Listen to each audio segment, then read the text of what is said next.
Bear is one of the diesel engines on the island of Sodor. He works on the main line, pulling goods and passengers up and down the line. When Bear works, his engine makes a growling sound. It's actually the reason he got his name.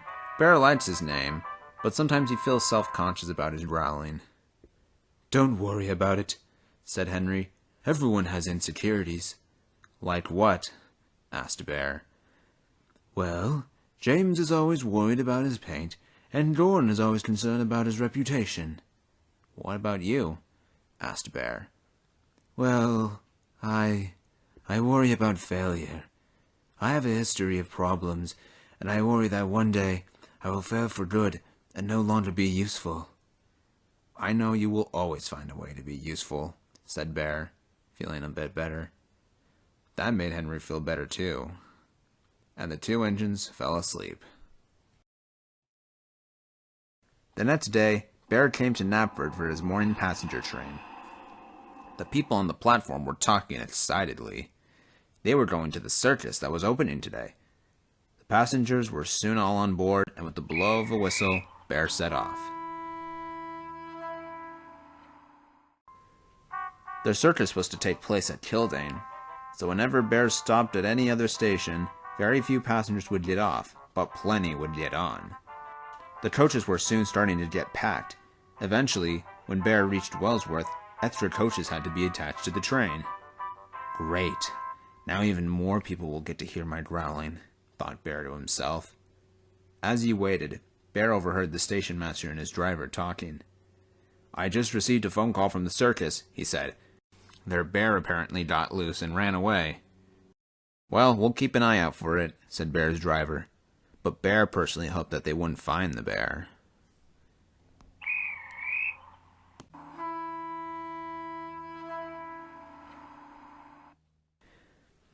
As Bear came to Gordon's Hill and began to climb, he could hear his engine growling loudly. "Is that the bear?" shouted one of the passengers. "No, you idiot," said another passenger. "That's the diesel."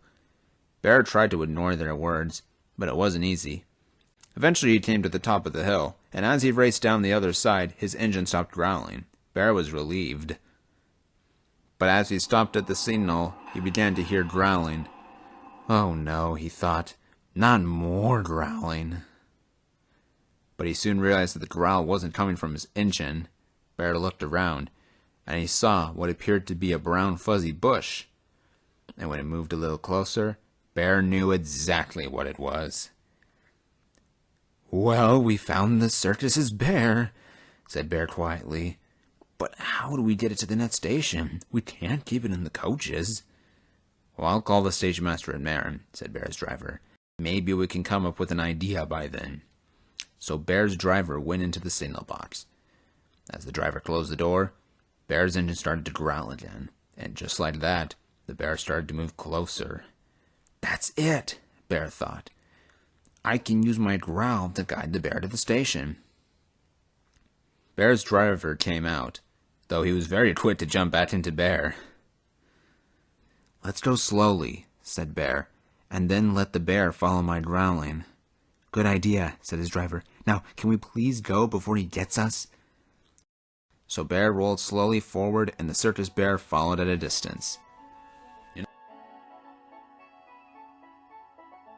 Bear soon arrived at Marin. The circus people were already there, ready to collect the bear. "Thank you, Bear," said the ringmaster. "You and your spectacular growl." Every passenger on the train cheered, and for the first time, Bear was proud of his growl. As Bear returned that night, the engines could talk of nothing but of Bear and his spectacular growl. "It's nice," he told Henry, "to prove that something you thought was silly turned out to be useful." Henry couldn't agree more.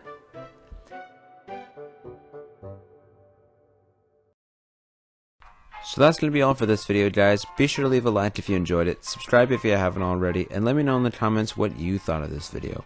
But that's all for now, guys. This is the Blue OJ Leader, and I'll see you later.